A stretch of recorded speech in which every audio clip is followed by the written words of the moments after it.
금요일 밤 예배하는 여러분에게 주님의 은혜와 평강이 함께 하시기를 간절히 소망합니다. 오늘 예레미야 4장 슬프고 아프다라는 제목으로 말씀 전하도록 하겠습니다. 예레미야 선지자는요, 특징이 있는데 젊은 선지자입니다. 나이 20살에 하나님께서는 그를 선지자로 부르셨습니다. 20살이면 이제 갓 고등학교 졸업한 그 정도 나이 되는 사람이죠. 하지만 그의 나이에는 맞지 않게 하나님은 이스라엘 역사상 가장 위기의 시대에 그를 사용해 주셨습니다. 예레미야는 남유다 16번째 왕이었던 요시야 13년 소명을 받아서 예루살렘이 바벨론에 함락되어서 유다가 완전히 멸망하던 시드기야 11년까지 약 40년 동안 하나님의 선지자로서 활동을 했었습니다. 그러니까 이제 남유다가 멸망하기 가까워오는 그때부터 멸망하는 그 순간까지, 그리고 그 후에 포로로 잡혀가는 그 순간까지 예레미야는 슬프고 아픈 하나님의 마음을 이스라엘 백성들에게 전달했던 그런 예언자였던 거예요. 오늘 19절에 기록되었던 슬프고 아프다라고 하는 저 예레미야 선지자의 탄식은 사실 선지자의 마음이기도 하겠지만 여호와 하나님의 그 심정이었던 것입니다. 사랑하는 자식과 같은 이스라엘 백성이 이제 나라가 망하고 곧 있으면 포로로 잡혀될 것을 생각할 때 그 마음이 슬프고 아프다는 거예요. 예레미야를 한번 상상해 보시기를 바랍니다. 아직 나라가 망한 것은 아니거든요. 아직 나라가 평안한데 나라가 멸망한다고, 그리고 하나님의 심판이 곧 있을 거리치라고 예언을 해야 했으니까 그 마음이 어땠겠어요? 사람들은 그런 예언을 하는 예레미야를 볼 때 어떻게 생각을 했겠습니까? 예레미야는 선지자로 활동하는 내내 당시 유다 자신의 동족들로부터 많은 핍박과 박해를 받았습니다. 그럼에도 불구하고 하나님의 명령이기 때문에 예레미야는 끝까지 눈물로써 하나님의 마음을 전했어요. 그래서 그에게는 별명이 붙었죠. 눈물의 선지자다라는 별명이 붙었어요. 오늘 우리는 예레미야 4장을 읽었습니다. 여기에는 하나님께서 이스라엘 백성에게 내게로 돌아오라, 유다 백성들아 돌아오라 라고 하는 하나님의 음성을 기록하고 있습니다. 그런데 여러분, 사실 이것은요, 그 앞에서 예레미야가 온 이스라엘 백성들을 대표하여서 하나님께 회개 기도를 했는데 그 기도한 것의 응답이었어요. 자, 다시 먼저 그 앞서서 예레미야가 먼저 하나님께 회개 기도를 했단 말이에요. 회개 기도를 한 것에 대한 하나님의 응답으로서 지금 이야기를 하시는 거죠. 어떻게 예레미야가 기도를 했을까? 3장 22절 하반절부터 예레미야 기도가 나타납니다. 3장 22절, 보소서 우리가 주께 왔사오니 주는 우리 하나님 여호와의 시민이이다. 먼저 하나님께서 우리의 유일하신 하나님이라고 먼저 고백을 합니다. 그리고 23절, 작은 산들과 큰 산 위에서 떠드는 것은 참으로 헛된 일이라. 여기서 작은 산과 큰 산에 떠드는 것, 저것은 우상을 말하는 거예요. 우상신들. 이스라엘에 여기저기 큰 산이 있고 작은 산이 있는데 거기 곳곳마다 우상의 제단이 있었던 거예요. 거기서 있었던 우상신들은 다 가짜다라고 고백을 합니다. 그러면서 뭐라고 고백을 합니까? 부끄럽게도 하나님, 우리가 그 청년의 때로부터 이스라엘 역사의 초창기 때부터 이스라엘 백성들의 삶에 그 더러운 우상들은 큰 영향을 미쳐왔다는 것을 회개하는 것입니다. 그들에게 우리의 양떼를 바치고 우리의 소떼를 바치고 심지어 우리의 자손까지도 제물을 바쳤으니 하나님, 우상 숭배했던 우리 민족을 불쌍히 여겨주십시오라고 먼저 예레미야가 하나님 앞에 회개를 했었던 거예요, 여러분. 그런데 여러분, 문제는 뭐였냐면 이러한 예레미야의 기도는 예레미야의 기도였지 선지자의 기도였지 백성들의 기도가 아니었다는 거예요. 이스라엘 백성들은 예레미야의 이러한 회개 기도와는 상관없이 여전히 우상 숭배에 집착했고 하나님을 등진 죄악의 삶을 계속적으로 살아왔었어요. 물론 겉으로 볼 때에는 요시야의 종교개혁으로 그들이 개혁을 한 것 같아요. 성전 예배를 회복한 것 같고 하나님께 용서를 구하는 기도를 드리는 것처럼 보였습니다. 그런데 문제는 그들의 그러한 기도, 그들의 그러한 예배가 위선이었다는 거예요, 여러분. 위선이었어요. 입으로는 회개를 말했지만 삶으로는 여전히 우상 숭배를 같이 하고 있었다는 거예요, 여러분. 그러자 하나님이, 그 속상한 마음을 가지고 있었던 하나님이 예레미야가 회개 기도하니까 얘기하는 거예요. 너희가 그토록 회개를 하기를 원하느냐? 그렇다면 회개에 수반되는 행동들이 있어야 될 게 아니느냐? 그 얘기를 지금 하시려고 하는 거예요. 그 내용이 뭐냐? 3절과 4절이에요. 두 가지. 너희의 묵은 땅을 갈아야 된다는 거예요. 묵은 땅을 갈아야 된다. 둘째, 너희의 마음의 가죽을 베고 마음의 할례를 해서 여호와 하나님 앞에 진정으로 속하는 사람이 되어라. 이러한 이야기를 하셨어요. 이게 오늘의 큰 줄거리입니다. 이 본문 통해서 여러분은 어떤 하나님의 음성을 들으십니까? 저는 첫 번째로 여러분들에게 이런 말씀 드리기를 원해요. 우리 하나님은 죄인이 진심으로 회개할 때 용서하시는 하나님이라는 사실입니다. 이 말씀 드리기를 원해요. 오늘 1절에 아까도 우리가 보았죠. 이스라엘아, 내가 돌아오려거든 내게로 돌아오라. 여러분, 저러한 하나님의 음성 속에는 너희가 돌아오면 내가 받아주겠다고 하나님의 마음이 여기에는 담겨져 있는 것입니다. 이 말씀은 하나님이 얼마나 관대하시며 그는 사랑으로 충만하신 분이신지 우리들에게 보여주는 것이에요. 사실 하나님은 지금 이렇게 말씀을 하고 있기는 하지만 사실 전에 3장에 보면 유다를 음행한 여인에 비유하면서 나는 너희를 결단코 받아주지 못한다라고 이야기를 했습니다. 음란한 여인을 남편이 어찌 다시 받아줄 수가 있겠느냐? 내가 많은 남자들과 행음하고서 어찌 또다시 내게로 돌아오겠느냐? 나는 너를 받지 않겠다. 하나님께서 한번 호통하셨던 적이 있었어요. 한쪽으로는 우상 숭배하면서 하나님 앞에서는 뻔뻔하게 예배를 드리고 가증하게 예배를 드리고 기도하는 너희, 회복해달라고 기도하는 너희들, 나는 받지 않겠다. 하나님은 저런 얘기를 한 적이 있으셨습니다. 하나님에게 이스라엘의 기도는 오히려 역겨운 거였고 가증스러운 거였기 때문에 그런 것이죠. 그런데 하나님이 마음을 바꾸시는 거예요. 다시금 이스라엘 백성에게 기회를 주시는 것입니다. 예레미야가 온 백성을 대신하여 회개 기도를 하자 그 마음을 바꿔주시는 거예요. 그래, 알았다. 돌아오려거든 내게로 돌아와라. 내게로 돌아와라. 그러면 내가 너희를 받아주겠다 약속해 주십니다. 여러분, 하나님의 마음이 느껴지세요? 하나님의 마음이 느껴지세요? 하나님께서는 이스라엘 백성이 너무 미운 거예요. 죄악으로 가득한, 한 번도 자신을 온전히 사랑하지 못했던 이스라엘 백성, 사랑하면 배반하고 사랑하면 배반하는 이스라엘 백성이 너무 미운데, 미워할 수밖에 없는 그들인데도 미워할 수 없는 하나님 자신의 그 사랑 때문에 하나님은 너무 괴로우신 거예요. 미워하고 싶은데 미워할 수 없는 하나님, 그 마음은 얼마나 넓으신지요. 그 사랑은 얼마나 크셨던지요.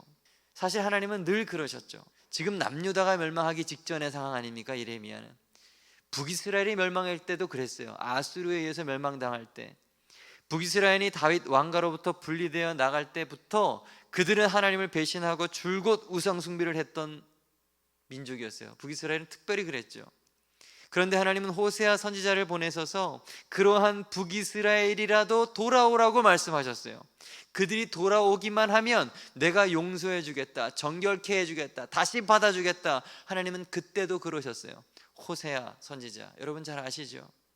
음란한 여인을 취하라. 온 이스라엘 백성을 간음한 여인에게 빗대어 하나님께서 호세아에게 명령하셨던 거죠.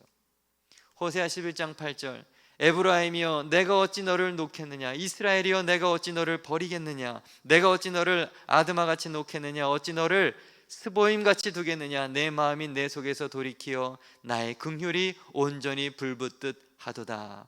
내 마음이 내 속에서 돌이키어 라고 하는 표현이 보이십니까? 하나님이 너무 미우신 거예요. 이들을 다 이제 멸해버리겠다고 하는 그 심판의 마음이 하나님의 마음속에 가득한데, 하나님의 마음 한구석 속에 사랑하고 안타까운 그 마음이 막 불듯 일어나는 거예요. 긍휼의 마음이 불타올라서 다시금 내가 너를 용서하고 싶은 그 마음을 표출하시는 것입니다. 이스라엘 향한 하나님의 사랑이 얼마나 크고 뜨거운지, 얼마나 그 사랑이 열정적인지를 이 말씀 속에서 우리는 볼 수가 있습니다. 여기 아드마, 스보임은 소돔과 고모라의 주변에 있는 도시거든요. 소돔과 고모라가 멸망한 것처럼 나는 너희가 멸망되기를 원하지 않는다는 하나님의 음성입니다. 너무 사랑하여서 어쩔 줄 몰라 하는 하나님의 마음을 느낄 수 있기를 소망합니다. 그 불타는 사랑을 주체할 수 없어서 그들을 다시금 회복하겠다고 작정하시는 하나님이십니다. 여러분, 이것이 하나님의 사랑입니다. 우리는 탕자와 같이 늘 하나님을 배반하고 하나님의 마음을 아프게 하는 인생들이지만, 그럼에도 불구하고 우리들에게 소망이 있고, 우리에게 구원의 소망이 있고, 회복의 소망이 있고, 영광의 소망이 있는 것은 바로 이 크신 하나님의 사랑 때문입니다. 이 사랑에 의지하여서 오늘 밤에도 진심으로 주 앞에 엎드리는 저와 여러분들 되기를 바랍니다. 여러분이 어떠한 죄악 가운데 있든지 어떠한 습관적인 어려움이 있든지 하나님은 용서하실 수 있으십니다. 그리고 죄악으로 낙심한 자들, 자신의 연약함으로 어쩔 줄 몰라 하는 이들을 위해서 이 예레미야처럼 중보하면서 그들을 바른 길로 이끌어주는 복된 삶을 살게 되시기를 축복합니다. 우리가 회개하기만 하면, 우리가 누군가를 위해서 중보하기만 하면 하나님은 마음을 돌이키시는 거예요. 심판하시려고 하시다가도 다시금 돌이키셔서 회복하시고 사랑하시고 용서하시는 하나님, 오늘 말씀 속에 그 하나님을 느끼시기를 바랍니다. 다음으로 이 첫 번째 교훈과 관련해서 우리가 꼭 알아야 할 것이 있습니다. 회개는 말이 아니라 삶의 변화다라고 하는 것입니다.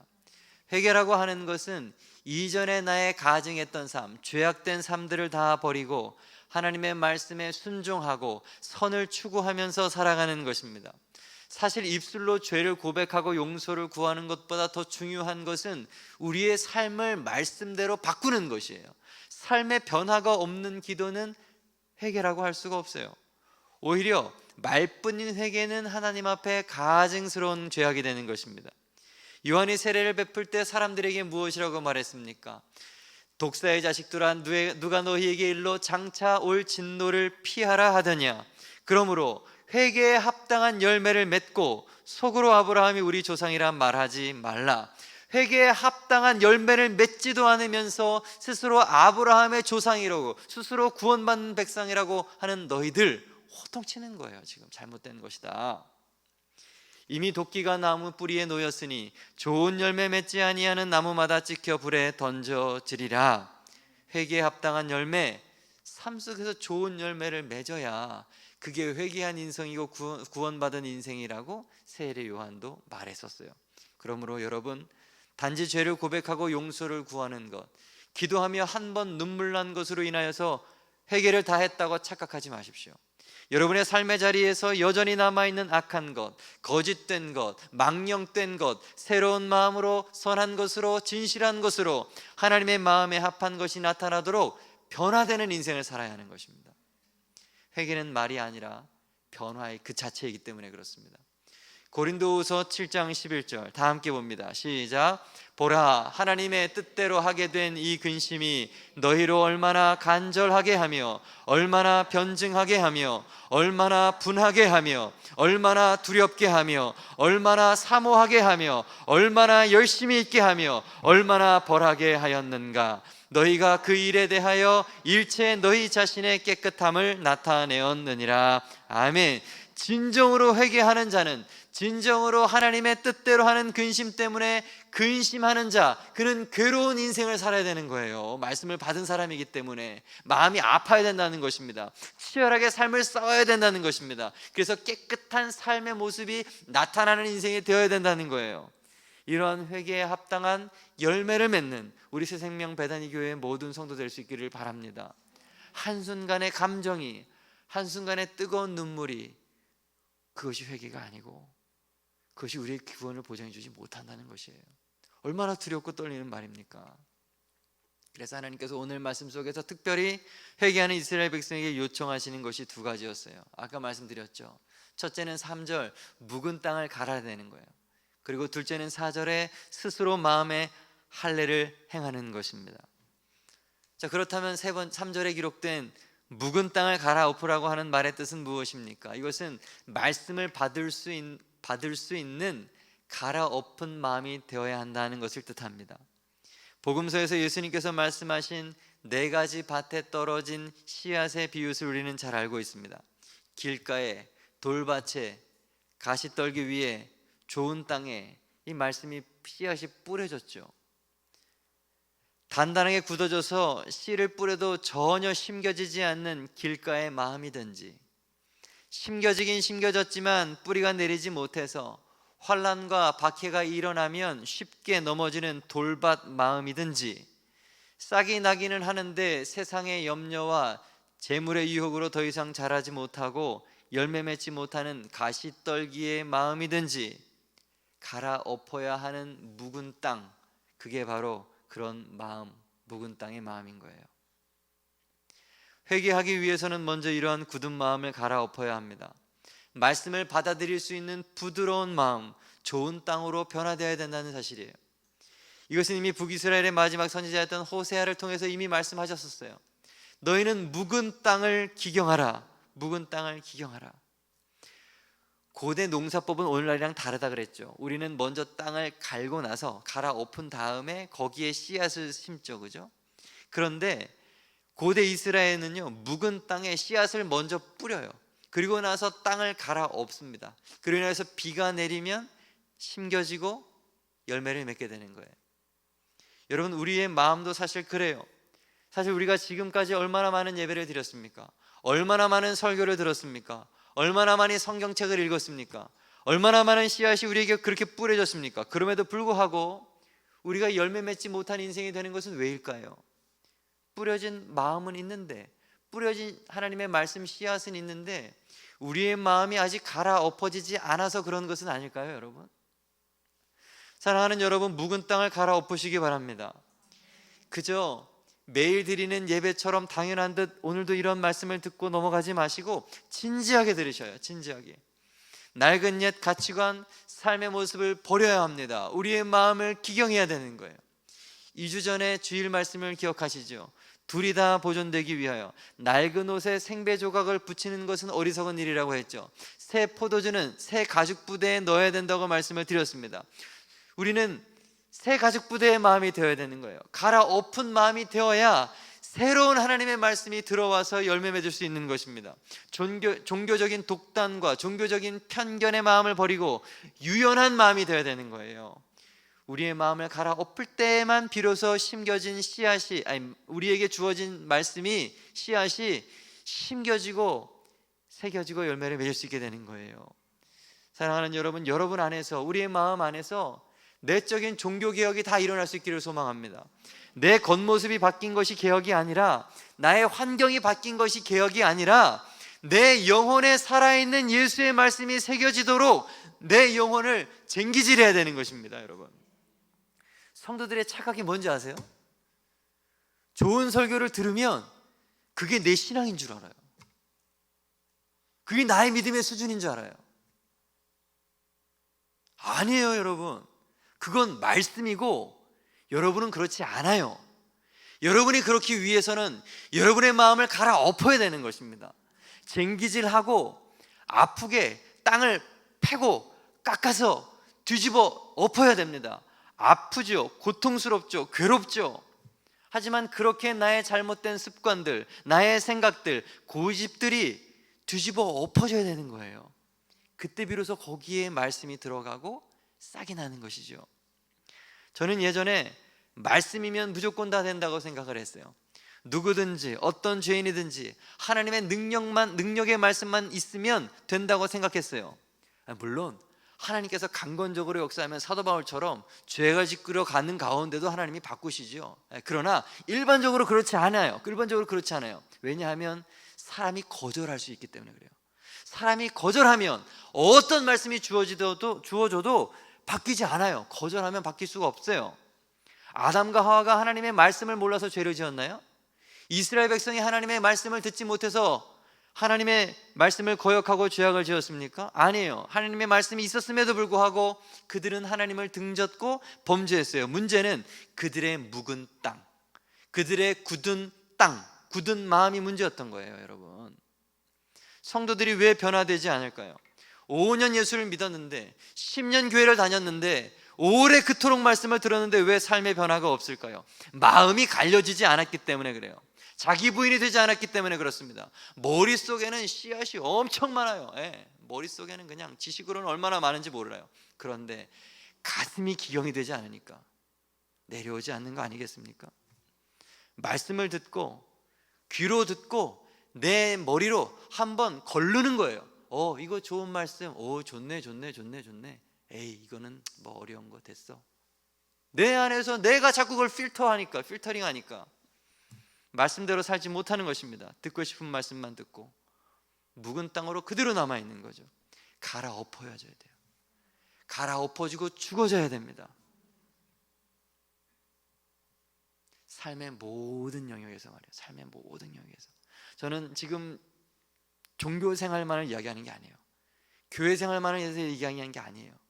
가정에서든 직장에서든 누구를 만나서든 나의 모든 삶이 다 뒤집어 엎어지기를 소망합니다. 이것은 여러분들에게 설교하는 것이기도 하지만 제 자신에게도 이야기하는 거예요. 왜 그런데 그게 그렇게 안 되는지 모르겠어요. 알면서도 힘들기 때문에 그러죠. 일어나야 되고 나를 깨뜨리고 나의 생각을 뒤집어 엎는 게 그게 너무너무 어려워요. 너무너무 어려워요. 이 고정관념이라는 거를 바꿀 수가 없어요, 사람이. 새롭게 우리 교회를 시작하고 더 많이 책을 보고 있어요. 더 많이 기도하고 더 옳은 것이 무엇인가? 내가 지금까지 믿어왔던 그것 가운데 잘못된 것은 무엇일까? 나중에 차차 말씀드리려고 하지만 교회 학교이죠. 교회 학교. 평생 동안 교회 학교가 옳다고 생각했잖아요, 그죠? 유치부가 있고 아동부가 있고 중고등부 청년부를 두는 것이 늘 옳다고 생각해 왔었는데 한번 바꿔봤어요, 생각을. 그게 진짜 맞는 걸까? 그리고 공부를 하고 책을 보다 보니까 아닐 수 있더라고요. 나중에 차차 말씀드리도록 하겠습니다. 여러분 신기하지 않아요? 평생 동안 그게 맞다고 생각하고 그게 교회라고 생각했는데 그게 아닐 수 있다니까요. 더 좋은 것, 더 초대교회, 더 본래의 교회의 모습이 있을 수도 있어요. 그것을 우리는 찾아가 보겠다는 거예요. 그러기 위해서는 우리가 깨져야 되는 거예요. 분명히 제가 뭔가 얘기하면 또 다른 소리가 나올 거예요, 그렇죠? 아, 왜 그걸 그렇게 하냐? 저 이제 안 들어요. 이제 안 되겠어요. 여러분의 묵은 땅을 기경해 주세요. 이게 잘못됐을 수도 있다. 한번 믿어보시고 따라와 보세요. 그렇게 하나님의 교회를 새롭게 만들어 보았으면 좋겠고 우리의 개인도 그렇게 새로워지는 우리가 되었으면 좋겠어요. 하나님은 그래서 진짜 사랑하는 사람들은 직접 그 사람의 마음까지도 갈아엎으시는 것 같아요. 개인적인 이야기를 지금 드리는 거예요. 인생의 각자의 인생 가운데 여러 가지 고난을 주셔요. 질병도 주시고 인간관계의 깨짐도 주시고 사업의 어려움도 주시고 참 자녀들의 여러 가지 해결할 수 없는 그런 문제들 같은 것도 주셔가지고 우리를 완전히 그냥 저 인생의 밑바닥까지 처하게 하시죠.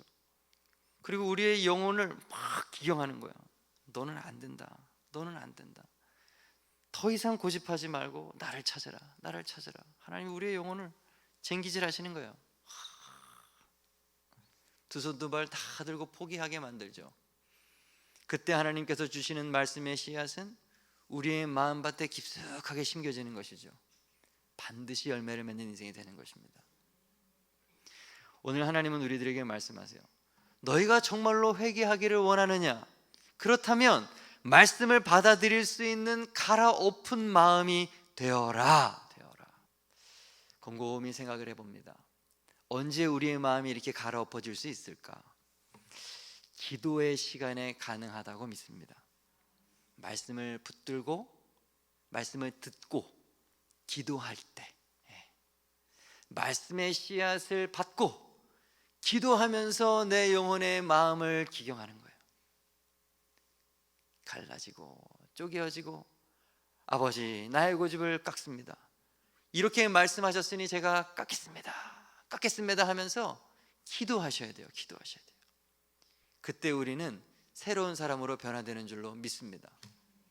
그러니까 문제는 말씀을 듣고 머리는 가득한데 기도를 안 하니까 문제인 거예요. 자기 부인이 없고 깨진 적도 없고 아파본 적이 없으니까 그 말씀이 심겨져서 삶 속으로 나오지를 않죠. 역사가 열매가 맺혀지지 않는 거죠. 말씀 듣고 기도하여서 우리의 심령에 말씀을 새길 수 있는 기경하는 여러분 되기를 주님의 이름으로 축복합니다. 다음으로 회개하기 원하는 이스라엘 백성에게 하나님이 두 번째로 요청하시는 게 있어요. 그것은 마음의 할례를 하는 것입니다. 할례라는 게 무엇입니까? 남자의 성기의 표피를 잘라내는 일이에요. 원래 이스라엘 백성들은 남자아이가 태어나면 8일 만에 할례를 행했어요.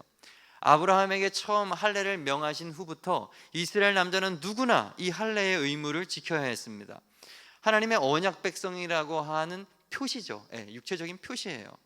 그런데 지금 이스라엘 백성에게 예레미야가 요청하고 있는 할례는 다른 의미의 할례예요. 그 할례는 육체적인 의미의 할례고, 지금 요청하고 있는 것은 마음의 할례입니다. 마음의 할례, 이것도 사실 성경 여러 군데에서 언급한 거죠. 모세도 말씀한 적이 있었어요. 신명기 10장 16절, 그러므로 너희는 마음의 할례를 행하고 다시는 목을 걷게 하지 말라. 사도 바울도 말씀하시죠. 표면적 유대인이 유대인이 아니요 오직 이면적 유대인이 유대인이며 할례는 마음에 할지니 영에 있고 율법 조문에 있지 아니한 것이니라. 오늘 예레미야 말도 똑하는 거예요. 너희 마음의 가죽을 베고 나 여호와께 속하라. 껍데기가 중요한 게 아니라는 것이죠. 사랑하는 새생명 베드니 교회 성도 여러분, 기독교 신앙은 겉이 중요한 것이 아니라 속사람, 중심이 중요한 것입니다. 형식이 중요한 것이 아니라 내용이 중요한 것입니다. 형식은 내용을 담는 그릇에 불과하죠. 내용이 좋지 않으면 형식은 아무리 좋아도 의미가 없는 것이에요. 그러므로 진정으로 회개를 하려거든 종교적 형식이 아니라 우리의 마음 중심을 다해 여호와 하나님을 사랑해야 합니다. 마음 중심을 다해 여호와를 사랑하십시오. 그것이 회개인 거예요. 여러분 스스로를 이 밤에 가만히 돌아보세요. 하나님을 사랑하십니까? 정말로 하나님을 사랑하십니까? 여러분이 자녀를 사랑하듯이, 여러분의 남편과 아내를 사랑하듯이 하나님을 정말로 사랑하십니까? 하나님을 향한 경건, 진실, 의로운 삶이 없다면, 진정한 사랑이 없다면 겉으로 볼 때는 참으로 화려하고 고상한 것 같아도 그는 그저 자기 만족의 종교 생활을 혼자 하고 있는 것입니다. 하나님을 진정으로 사랑하고 하나님을 기뻐하는 우리가 되기를 바랍니다. 이렇게 말씀을 정리할 수 있겠죠. 슬프고 아프다. 첫째, 하나님은 죄인이 진심으로 회개할 때 용서하시는 분이시다. 그런데 그 회개는 말의 회개가 아니라 삶의 변화로서의 회개다. 회개를 위해서 우리가 무엇을 해야 되는가? 말씀을 받을 수 있는 갈아엎은 마음이 되어야 한다. 그리고 두 번째, 형식이 아니라 진심으로 하나님을 사랑해야 합니다. 이게 오늘 우리가 정리할 수가 있을 거예요. 그런데 여러분 보십시오. 설교를 이렇게 딱 준비를 하고 가만히 좀 묵상을 하는데, 회개하는 영혼에게 요청하는 두 가지가 모두 다 마음에 관한 거잖아요. 그죠? 마음을 갈아엎어야 하고 온 마음 다하여 주님을 사랑하라고 한 것이잖아요. 그런데 설교는 이렇게 했지만 아무리 생각해도 이것은 우리의 결단만으로 되는 것이 아니라는 것을 발견하게 돼요. 그죠? 안 돼요.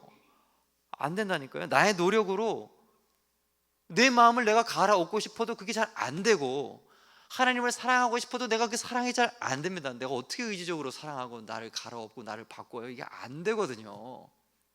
지식으로는 알아도 우리의 마음이 얼마나 구제불능인지 몰라요. 여러분, 타락하고 부패한 우리들의 인간은 내 스스로 내 마음에 악한 것을 절대로 씻어낼 수가 없습니다. 변화를 줄 수가 없어요. 여러분 자신을 가만히 들여보세요. 생각하는 것마다 악하고 탐욕스럽고 지저분하고, 우리는 즐거워하는 게 악한 것밖에 없어요. 여러분, 아무리 생각해도 안 악하게. 제가 그래요. 제가 대학교 때 하도 많은 분들의 설교를 들어서 잘 기억이 나지 않는데, 어떤 분한테 이런 얘기를 들었던 기억이 나요. 어떤 목사님이 기도원에서 40일 금식 기도를 마치셨대요. 여러분, 40일 금식 기도가 이게 아무나 할 수 있는 게 아니잖아요. 죽음을 바꾸고 하나님 앞에 기도하는 거 아닙니까? 힘든 시간 잘 견뎌내고 얼마나 성령 충만한 모습이셨겠어요. 그렇죠? 이제 금식을 다 마치고 기도원을 내려오신대요. 그런데 내려오다가 너무 배가 고파가지고 길 옆에 이렇게 보니까 과일이 있길래 그것을 드셨다 그래요. 그래서 내려오면서 생각을 했대요. 내가 금식 기도하고 40일 금식 기도하고 제일 먼저 한 일이 도둑질한 것이구나. 그렇게 인간의 한계를 극복하고 기도하고 그런 인생도 하는 게 뭐다? 죄 짓는 것밖에 없다는 게 이제 단편적으로 우리들에게 보여주는 그분의 간증이었어요. 여러분, 우리들의 마음은 구제불능입니다. 40일 금식 기도를 40번 한다고 한들 우리가 그렇게 될 수 있겠습니까? 그 행위 자체로는 우리가 깨끗게 되지 않는 것이죠.